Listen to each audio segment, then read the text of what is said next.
Hello and welcome to the Queen Elizabeth Patient Podcast. My name's Caroline Tweedy.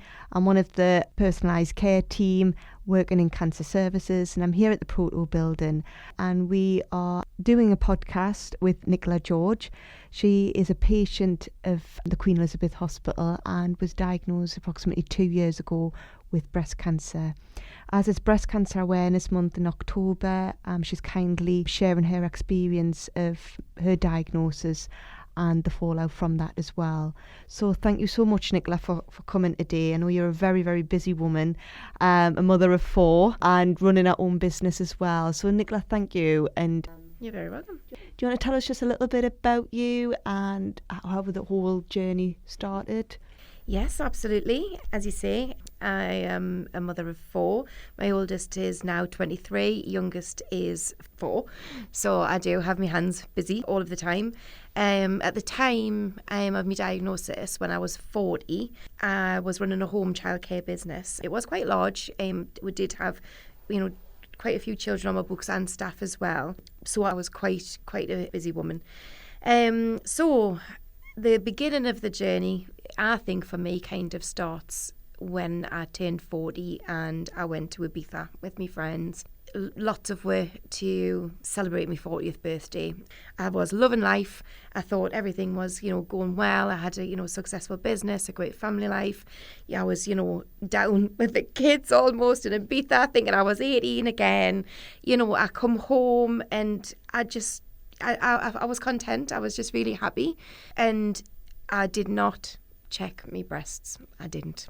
I was one of those that just thought it just wouldn't happen to me. You're so busy as well, though, Nicola. It's one of those things that, and again, it probably, it happens to other people. Absolutely. And, to be truthful, I didn't know how. I seen pictures of, this is how you do it. And I didn't glance, I can't stress now how important that is and how much not even force my children to do it now, the older ones in particular. A couple of months after coming back from the holiday, I was very randomly coming in from the back garden and just brushed my hand across my chest. Just brushed it across and felt a lump. And it was bizarre. I didn't press it or feel it. I just brushed it across and it was huge. It felt to me that I could grab it. It was like a golf ball underneath me chest. And what I didn't think, I just presumed, it's going to be, a cyst or something, because how can I be in Ibiza a few months before and rub suntan cream over my body, so often and not find it? So, I text my husband and said, I found this lump. I'm going to ring the doctors. And boy, am I glad I did. So I called the doctor, and I'm so glad I did. I rang the doctors at about 1:00, and I was there by 4. She had a feel of the lump and said she could feel another second lump. It was hiding behind the initial lump that I felt, which may be why it felt so big. And she said, yes, it needed to be checked out. The time limit for getting a suspected cancer is 2 weeks. So it was very quick, and I was seeing just under the 2-week time frame. I was called the day after the doctor's appointment by the breast cancer ward or unit with the date. So it was very, very quick. I went in, obviously, very scared, and I was expecting just a little bit of a feel and a little bit of a, that's fine. Go home. I tell you what was really surprising as well is how many people were in the waiting room. That really, really surprised us. It was like a busy A&E. And I understand that people are going to the breast cancer ward for different, it's not all for worries about lumps, it's about follow-up treatments, and it's about mammograms, and it's about, and it you're looking around kind of thinking like, what all these people here for? One body part, And for what? Exactly, for one body part. So that was kind of a bit of a, but then I had the ultrasound. Now, one lump turned into 2 lumps in the doctors, and then an ultrasound it turned into 3. So it was kind of like, right. But the ultrasound man whatever they're called, was lovely. But he did say that he was pretty confident that at least 2 of them were absolutely fine. So I had to get a biopsy taken, which is kind of a little sharp. It's a bit like a little small gun. It is. It's kind of, it's a noise, isn't it? It's like a clicker. That's a core biopsy. That they took a core biopsy Core biopsy.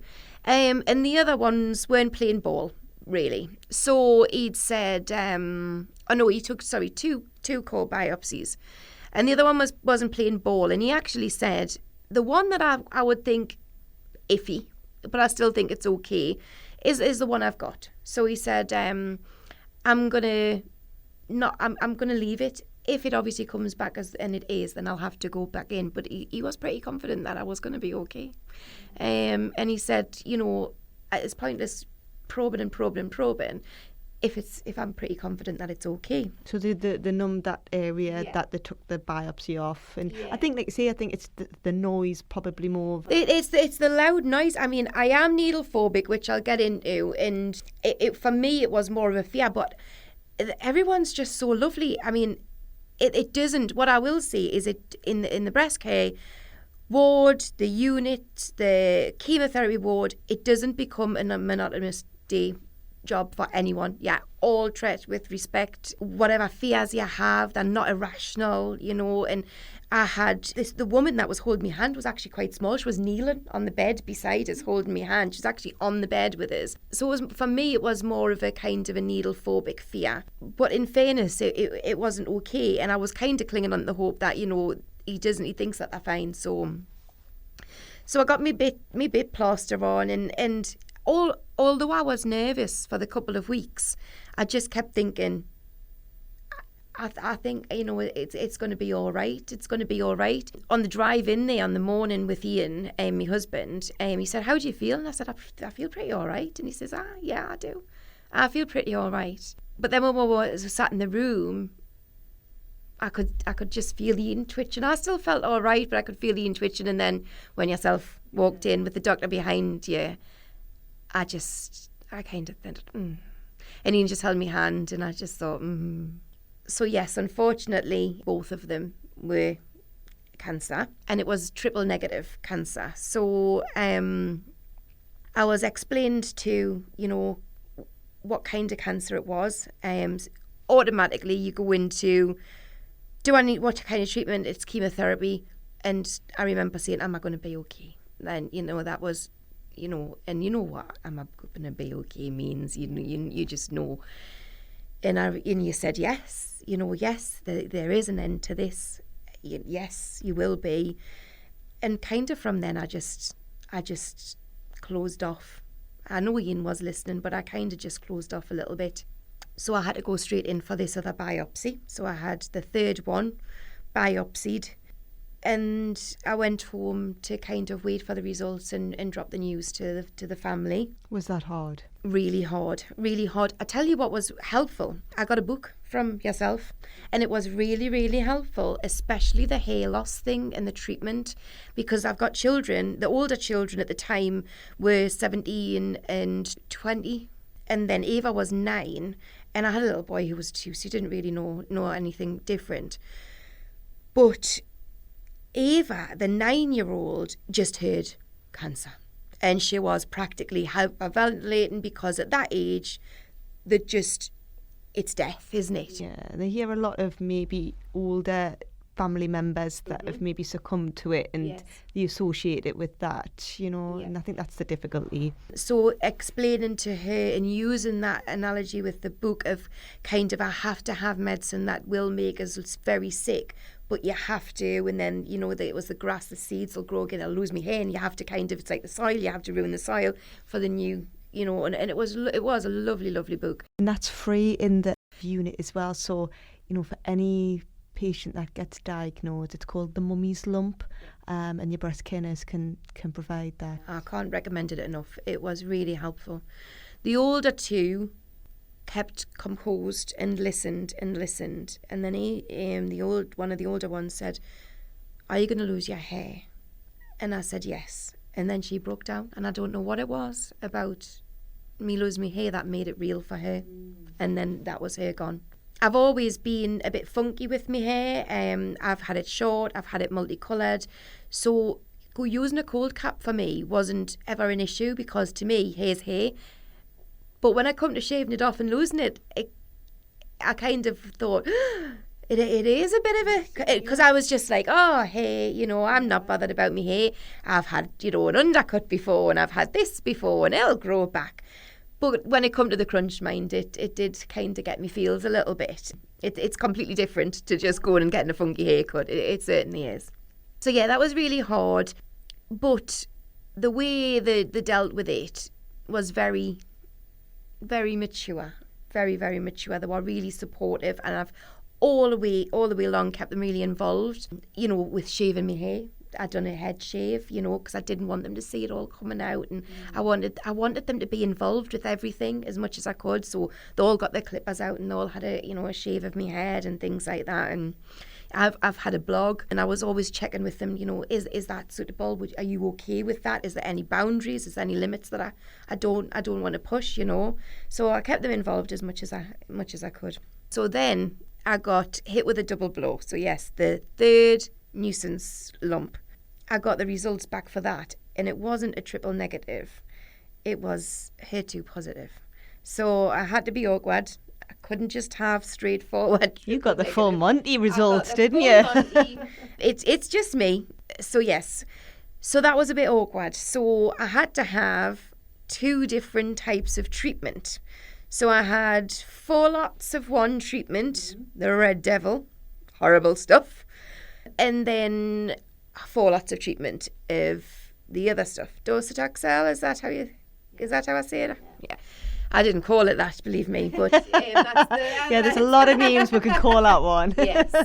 So I had to be awkward, and I had to get two lots. And because the lumps were so big, I had to have treatment pre-op. That was the reason, wasn't it? That's the reason. So, and with when you're HER2 positive and receive Herceptin, if we can give you chemotherapy up front, we can get there's additional drugs that we can get that are licensed to give when we give it that way as well. So it is, from a prognosis point of view and survival point of view, you get the kind of gold standard drugs going through that way. But I can imagine, you know, like you say, being a well woman walking into that GP unit just a few weeks beforehand, and then to be sitting there in a chair where you know, no hair, and starting on these toxic treatments, it being quite, you know, mind blowing. Mm-hmm. Especially when I've got to face the needle phobia, that was huge.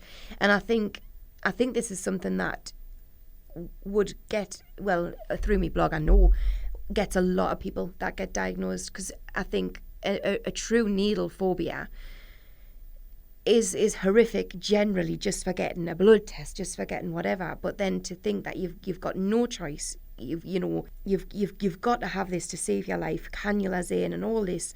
And I had a full meltdown when I went for the initial MRI scan to see if it had spread, and I couldn't. They were putting it in, and I sobbed, and that was when the reality hit, and I just said, if I can't get the cannula in for the MRI, how do I do the treatment? How? I can't do it. I just can't do it. So I went and got some hypnotherapy. And whether it's mind over matter, I'm not getting into it, but it worked for me. It worked for me. It gave us something to focus on. And I'm glad I did it, because honestly, at that point, I just thought the phobia was so overwhelming. I just did not think I could physically do it. So I obviously overcoming the needle phobia. And you're right, the days, like the complete brain days that you're in. I remember yourself saying to us, you know, you've got a holiday booked, go and enjoy your holiday. And obviously it affects your family, it affects your husband. Like, you know, you don't think, you know, they try and keep it in for you. And, you know, Ian's walking around in this blur just as much as I am. And you know what? To save money, were booked. We live in Newcastle, right? Or, well, we live in heaven. Booked instead of booking a flight in from Newcastle to save money, we booked it in Edinburgh to save money, right? And because we're in these days, we're just driving along the motorway to go to Edinburgh to get on the flight. We missed it. It was just off. You know, like, I mean, bless them, the kids were hysterical. So we knew, like, I would have just went home. Ian would have just went home. But we were like, no, we've got to go for the kids. So it cost her twice as much money and a day off our holiday to rebook a flight from Manchester. So I had to go from Edinburgh past Newcastle, where we could have flown, all the way down to Manchester, stay overnight in a hotel and catch the rest of the holiday afterwards, because you're not there, man. You're not in your head. You're not there. And I think that's the important thing for these appointments, and about maybe bringing a family member along when this kind of level of information's being given, because you can only retain so much, you know. And like I say, you're a busy woman, you're running a family, you're running a house, and then, you know, just to make it a little bit more stressful, you add a holiday in. And you know, and these things do happen, you know, and it's like you say, well, the human body can only withstand so much. I mean, it's good now that we can laugh about it, but I can't imagine at the time you were laughing much about it.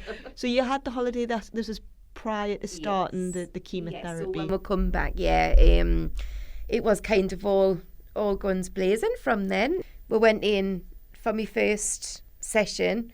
Obviously, honestly, I went to visit the chemo ward first and met the lovely Michelle, and it was really daunting because I didn't know what a cap looked like, a cold cap. And I was quite frightened of them. They're ugly things, aren't they? They're not glamorous at all. And yeah, I was like, I'm not having one of them on, you know, like I've got to keep some dignity as well. No, that frightening things, like, that are really not nice. And I'd heard that they're quite painful, and I was like, I'm not bothered about me hair. So she showed us around, and it was, I had a few tears because I thought, you know, but I needn't have worried. They make you so comfortable. And I told her straight away about my needle phobia. So she gave us some lovely drugs to calm us down. I had to take them the night before with me steroids and things. And magic cream. I did not have a single injection without magic cream. They were lovely. So yeah, great. And then I went and started the 4 sessions of the Red Devil. I call it that because it has to be injected by somebody. It can't be like hooked up to a machine because it's lethal. It's just lethal. So it's hand injected, tubes and tubes, this stuff. But to be fair, the first couple of cycles were all right until it really starts to get into the Red Devil. I used to work it on a three-week cycle. So the first week, flawed. You know, you can't get out of bed. You're tired. You just feel sick. You wouldn't recommend booking any sort of birthday parties or events that first week? Yeah. No, it's a week of rest. Your middle week, you're starting to see light at the end of the tunnel. You're starting to pull yourself round.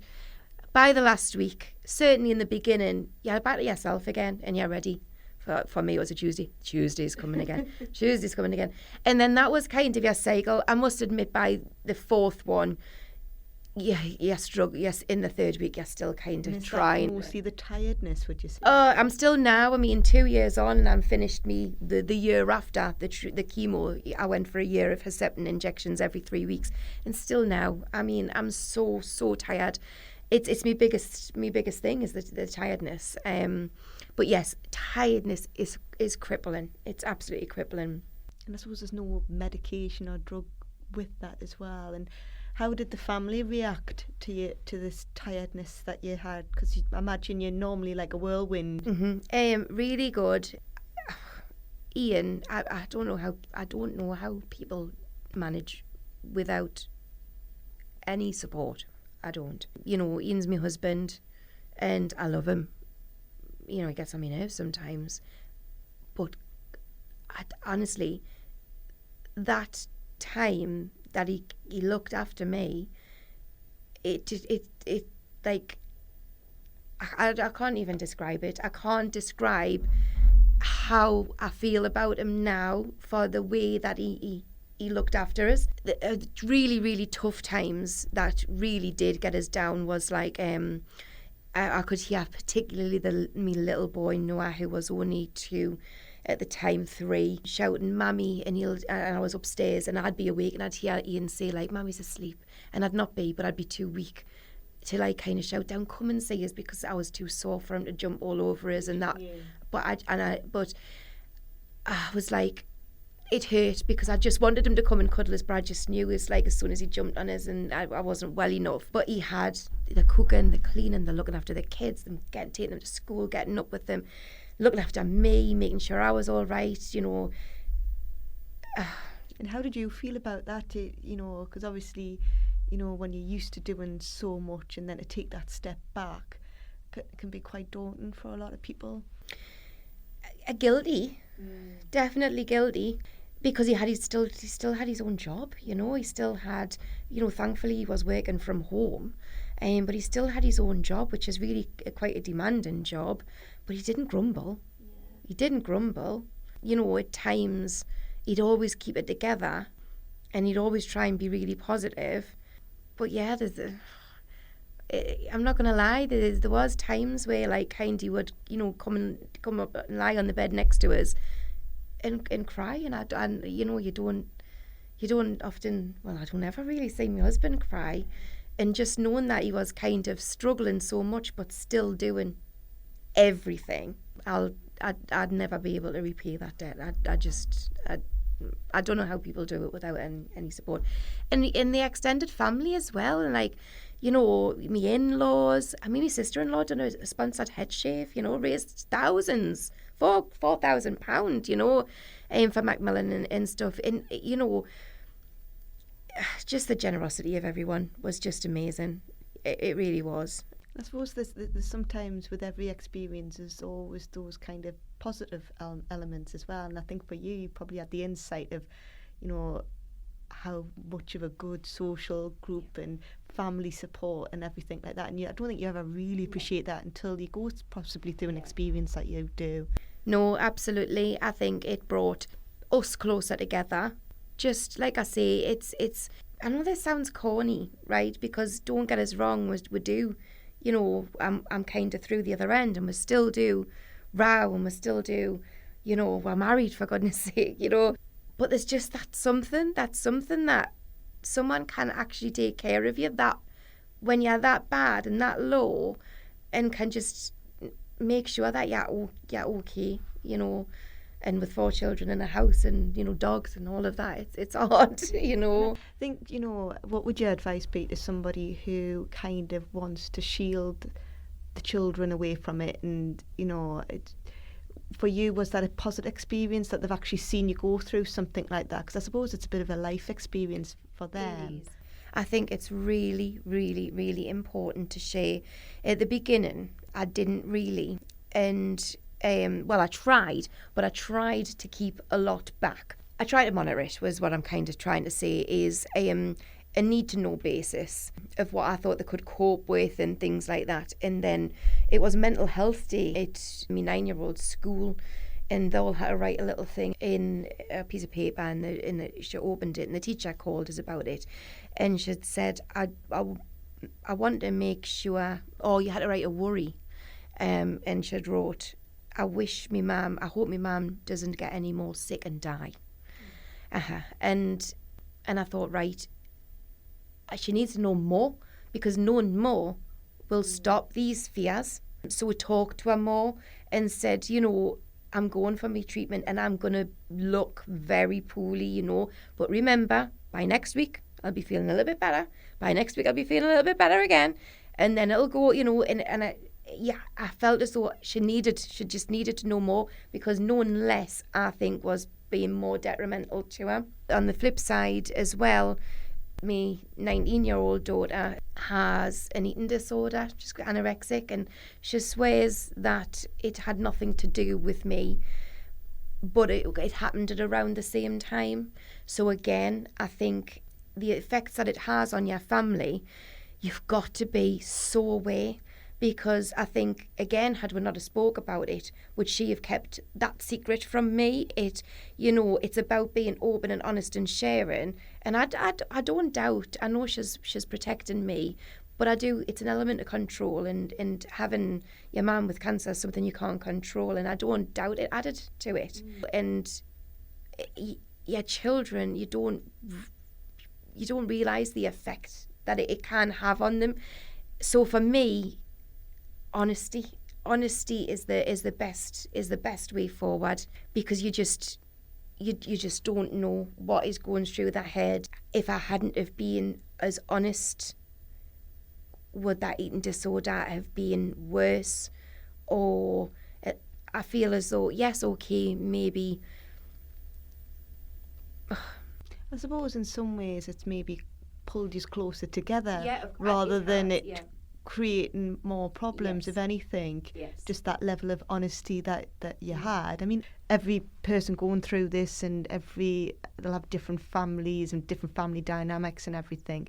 But I suppose your experience, the honesty actually paid off, and I suppose it takes a lot of energy to hide these thoughts and feelings when you're going through something like this. Is it? I feel as though, sometimes I kind of think, especially on the eating disorder, is, had I have not said, this, that and the other, or had I have been very quiet about it, would it have happened? But you can't hide breast cancer. You become ill. The treatment makes you ill. You look ill. You lose your hair. You can't hide it. So to me, being as honest as I could about, yes, I'm poorly, but don't ever forget, we've got the end date. The end date will come, and being honest and open, and saying, yes, I know Tuesday is coming, but don't forget that end date. We've always got that end date. So yeah, that was really difficult. And finding time for yourself to get your emotions out, because you've got to be strong for your family and your children. My place used to be in the bath. I used to go and have a bath on a night time, and I used to cry like I've never cried before, because I was alone. It was locked. No one could come in, and no one could see us. And then I would get out, and and it would be done. But that's what you do as a parent, isn't it? And that was for Ian as well. It was protecting him, because he was struggling as well, and I didn't want him to see that. But you've got to let it out yourself, because it messes with you. Because I imagine there can be a lot of anger as well. You're a woman in your 40s, like you say, you'd been to Ibiza with your friends, everyone's going out and drinking and eating and having these nights out, and you're dealing with the consequences of the treatment, so the sadness I imagine's there, but imagine there's a lot of, and the guilt, you've mentioned that, but anger. One thing though is, once you start getting used to the treatment and used to your cycle, is you've got to go out. You've got to try and have a life. You can't let it dwell on you, because it really does play with your emotions, and it's the mental health aspect of it. You can be really so low, and you've got to. I always used to deal with it with humour. Where I could, where my strength allowed us. But, going out for a bit of afternoon tea, going out for, you'll not struggle to eat, because it's the amount of steroids that they give you, right? Honestly, you're eating and you're thinking about what you can eat next. So, going out for a meal, going out, just walking along the local pub, just getting out and just doing something, and just making your life seem as normal as you can. You just kind of monopolising the times when obviously you had that week, the first week you were saying after your chemotherapy, where you felt rotten basically, but then you obviously had those couple of weeks prior to your next one. Would be the time you would book things. I would just book things then and just say it, because you had to enjoy it, because you knew you were going to feel poorly afterwards. So I would make sure that I did book things in, and like I said, even if it was just kind of an afternoon out, or Ian still had to work, but it with him working at home, clocking off for an hour for his lunch and just going somewhere and grabbing a sandwich together, but just getting out. But I mean, I bought a wig, and I loved my wig, but wig shopping was hilarious. But I felt normal as well when I was going out with my wig. It was lush. I did love it. You did rock the wig, man. I did love me wig. I did. But initially, I mean, I'm not naming any shops, right? But when I first started looking for wigs, oh my goodness, there was some atrocities, right?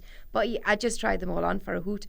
And I had the kids with us, they were trying them all on. Oh, honestly, man, they still sell them like from the 90s and stuff, right? So I just thought, well, I'm a share look. Oh, honestly, it was ridiculous. And yeah, proper little short perms and that. And so we had a good giggle, and I just thought, I can't wear a wig. I'm not wearing them, right? So nah, it's not happening. I'm just going to rock the bald head. But then I did go to a wonderful place that was recommended, who now actually the QE have eventually championed, and it's a QE, the wonderful wig company. Yes, Nicola and her team. They're amazing, and I can't recommend them enough. I went there with not much hope, but I thought, you've been recommended. What a different experience. She's been through breast cancer herself, and she just as she says, well, what styles do you like? And I'd said this and that and the other. And honestly, she had thousands, and she chose out 5, and they were just me, and I loved it. So yeah, I love me wig. I love being able to put me wig on and feel like Nicola, not Nicola with cancer. Yeah. I used to go out as Nicola. So yeah, it's really, really important to kind of go out and enjoy yourself. And when I was really feeling quite cocky, I would go out for a proper girls' night, right? If I was really, I'd suffer the following day, but you've got to have a life. Yeah. You've got to. And it was so funny because I'd get all glammed up and put this wig on, and I'd look gorgeous. And then by the end of the night, you'd pull off them false eyelashes, you'd have none. You'd pull off your wig, you'd have no hair. You have makeups all over, and you'd just think, good job, you lovers, Ian, like you've been totally hoodwinked. It just look completely different. All of those things do make a big difference. Did you do the look good? No, I didn't. I wish I had. There was no appointments left. It's with COVID, it's been kind of put on ice, but they've got a great website now, and they do tutorials. So it's look good, feel better, and it's aim for any person, man or woman, going through chemotherapy. And it's part of the big makeup companies that deliver a lot of these workshops to show, because your skin can change on chemotherapy. And did you lose all of your eyelashes and eyebrows? Yeah. Well, luckily I had my eyebrows microbladed, right. And I'm so glad I did, because your eyebrows shape your face, and I think I would have looked more poorly without them. So I'm dead pleased. But I lost all my eyelashes, all my hair, but thankfully I still had a bit of brow, because they were microbladed on previous. So you were all kitted out with your wig at the end, and like you say, did you find yourself getting into the little bit of a rhythm of the chemotherapy towards the end? And you look forward to it. And I think this is why when I had swapped from the Red Devil, so the Red Devil was kind of it was tiredness, sickness, and just really that, just no energy, the brain fog. And then when I switched on to Docetexel, whole new ball game that was aching joints and bones, which I still have now. I really, really suffer with, particularly my elbows and my knees. Aching joints and bones, and my face. Nosebleeds, sores in my mouth, my skin all around my nose, cracked all around my cheeks. I looked poorly with that one. That was a toughie, was it? Yeah. I looked poorly. I felt poorly, and I looked poorly with that one. And then by this point, this is kind of where I start thinking, I'm hitting a brick wall. I'm really hitting a brick wall.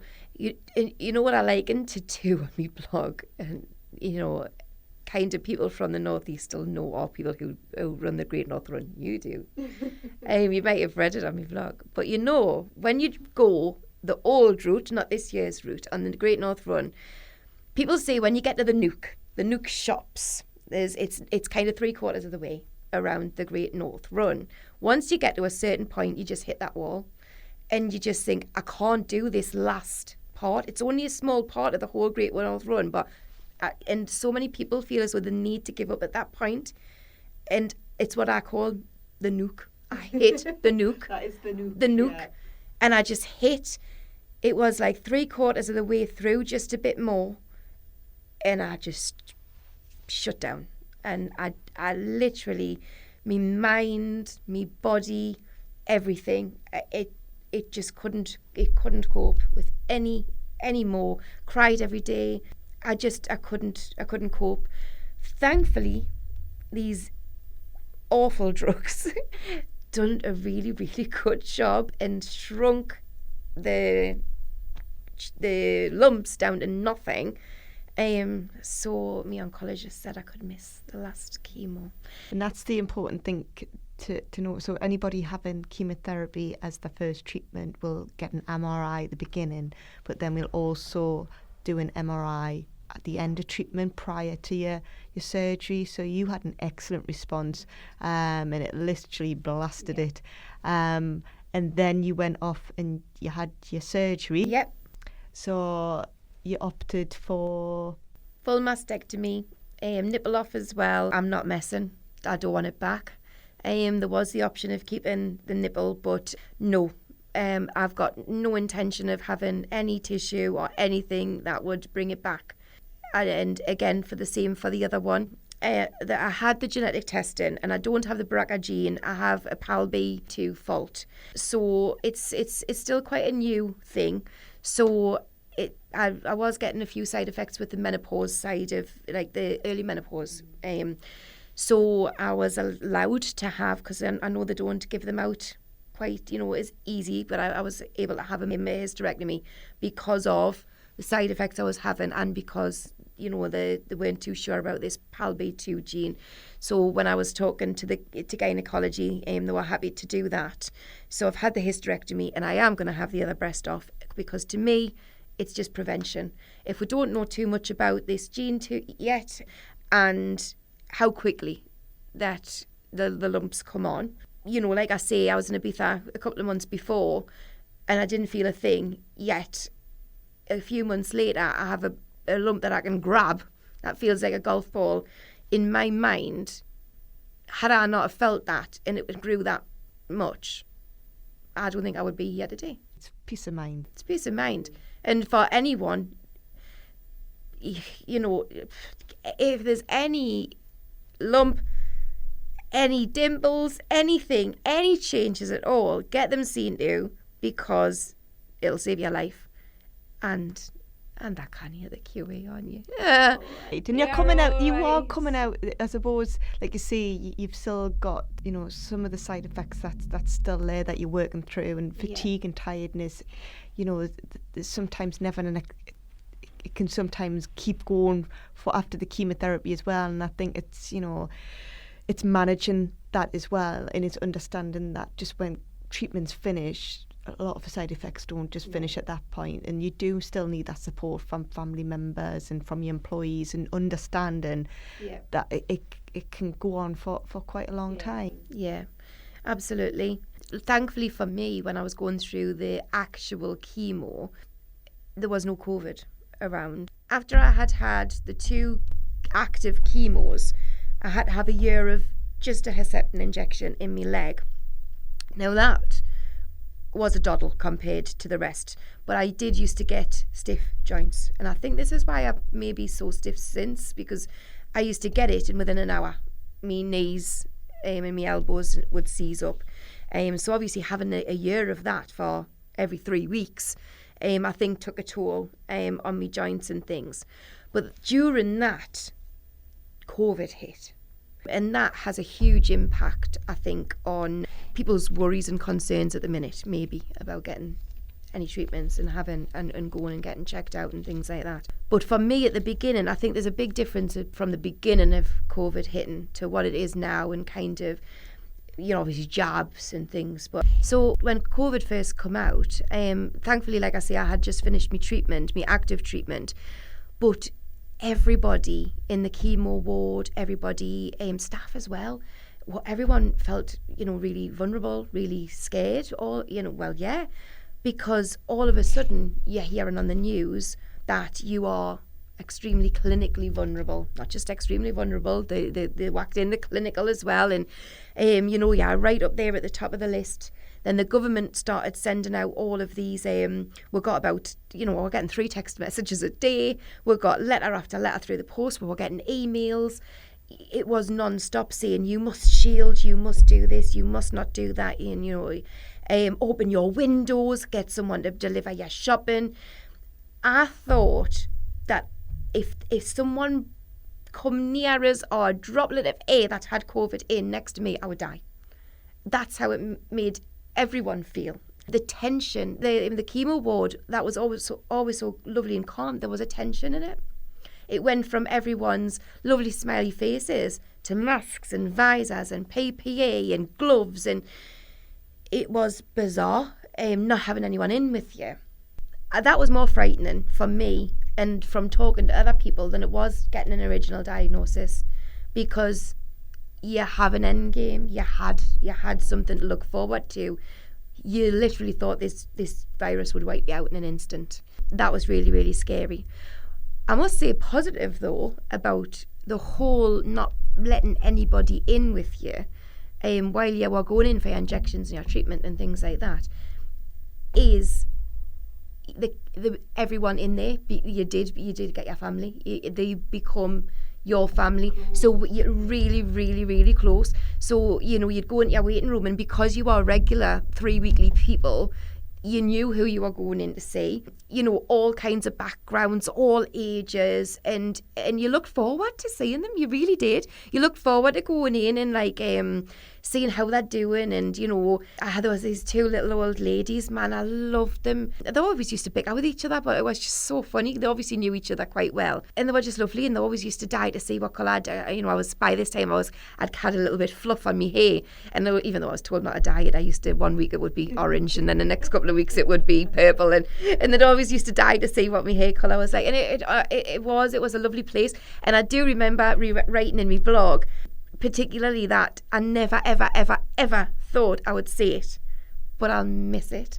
I'd miss the chemo ward. I'd miss them, because it can actually be, when you're down in your dark days, your happy place. And that, to me, sounds bonkers. I think that the work that Michelle and the chemo nurses, to create that experience, it's just amazing. It is, and it's, when you think of going to a chemo unit, I can imagine, it must just feel so daunting. But to have that, experience that you had, I just hope that, if anybody's listening out there and, they are waiting to go for that first chemo, I hope that just brings a little bit more comfort to the whole experience. And, here you are today sharing, your incredible experience. It's been very much up and down. If there's a woman there, not sure, what's ahead of her, what would you have wanted to hear, those first few weeks of starting treatment, I would have, what would I have liked to have heard? It's difficult. It's, you know what it is? I would have liked to have heard this, a reality, somebody talking you through their journey and seeing it real. Yes, it is going to be tough, but what my mantra, there's an end date. There's always going to be an end date. And read the book, read Mummy's Lump. It's great. Yeah, and again, I can't recommend that book enough. Yeah, and me honestly is just be real. It is, yes, you're gonna have rotten treatment, you're gonna feel like crap, but it's to keep you alive, and it's to make you go back to the old you, and you will get there because of technology, because of the wonderful people that look after we can get through it. And Nicola has managed to, out of all of this, managed to run the most fantastic nursery service. She is the Mary Poppins of heaven. So during all of this treatment, I obviously had to close my business because I couldn't go around germs, and I couldn't then have all these snotty children in my house So I had to actually close. So I had to furlough the girls and, the staff and shut down a bit. So, it's not me. And, luckily, we did have a great reputation. And while I was on treatment, an opportunity arose that I just couldn't miss of a gorgeous little property. So I went for it. And so during me treatment, I opened a private nursery in preschool. And it's flourishing, so it kept us busy. So on the weeks where I was feeling good, we went in and renovated it. And now it's at full capacity, and I'm looking for number 2. Oh, fantastic. So get something like the blog helped me, and obviously opening the nursery helped me, to get something to focus on. And so at the time when obviously my livelihood was in my house, and you think, what am I going to do? I've got people that work in my house, and I've got people's children that need looked after. What am I going to do? But unfortunately, your health, I remember saying this to Michelle on the chemo ward, talking to her and saying, but what am I to do? And she was like, Nicola, you're having chemo and the children carry snot. You must close. And it's as simple as that, isn't it? It's like, okay, you've put it in a nutshell. And I had to just think, how can I turn this around? How can I do it? And I'm so glad. And you know what? Would I have opened a nursery without having breast cancer? No way, because I didn't have the guts. And what it's given us, so the biggest positive I would guess out of it, and it's bizarre, isn't it, to say that it's a positive out of having breast cancer, isn't that weird? But it is, because you learn that you've only got one life. So if I had have opened this nursery and it hadn't worked, so what? I'm here and I'm alive. I don't. You're doing bloody marvellous as well. And so Nicola does have a blog, and it is called it's apologies if I offend anyone, but it is called Shitty Titties. But that is, again, it's just me. It's just a bit of my humour. You've got to look at it from both ways. Yes, you have down days, but you've got to have some humour, though. You've kept it real all the way through, and you've kept the smile and the humour through the ups and the downs. Yeah. And it has been an absolute pleasure to interview you today. And I'm sure that there's somebody out there, if not a lot of people out there, who'll get a lot of comfort and, to know that there is an end, as your mantra is. Oh, and can I just say, one of the main people as well, not just obviously my husband and my family, who have got me through this, is yourself. Caroline has just been utterly amazing. I think you can probably imagine every single lump, bump, temperature, you name it. You think it's the end of the world. So you pick up the phone and she's always got an answer. You always know what you're talking about. You always manage to calm us down. And you just know your stuff so much. I always come off feeling so much better. Sometimes I just ring because I just need some reassurance and like, is this normal? Is this so normal? Is it normal to feel this tired? Is it normal? And you'll use examples. You'll use snippets from books you've read. You'll use this. And I go from having my anxiety, literally climbing the walls and up the ceiling, to coming off saying, oh yeah, I totally, I get it. And it's not, you haven't just calmed us down, you've explained it to us so that I understand it, and it becomes fine. So thank you so much. And that's what, your specialist nurses out there for, in times of chaos and these thoughts going through your head. I hope nobody ever feels that we're too busy not to answer those questions or queries, because that's what we're there for, and that's what we enjoy doing, is to bring that calmness and and give you a better experience as well. So thank you so much for those kind words, Nicola, and thank you for today. You've been marvellous. Thank you. It's been lovely speaking to you. Thank you.